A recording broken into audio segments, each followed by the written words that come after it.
Fatima Usainu, wanda kuka fi sani da Maryam a cikin shirin labari na, ta bayyana cewa shekarunta 23.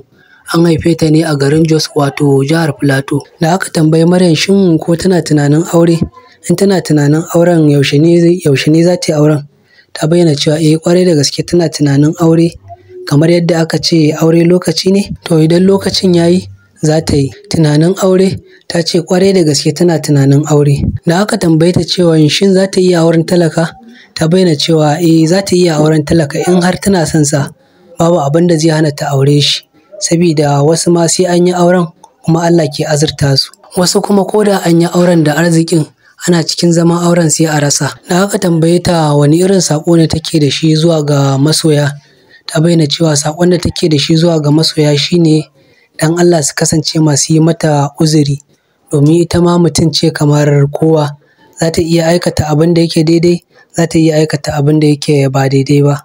Ba kowane abu za ku gani a social media ku yi attacking ina da shi ba, don Allah. In kuka ga wani abu ko da abin da na aikata ba daidai ba ne, kuma fatan alkhairi da kuma fatan shirya. Danna lakin, sannan ka danna subscribe, sannan ka danna ƙararrawa a YouTube channel mai suna Abba Guy.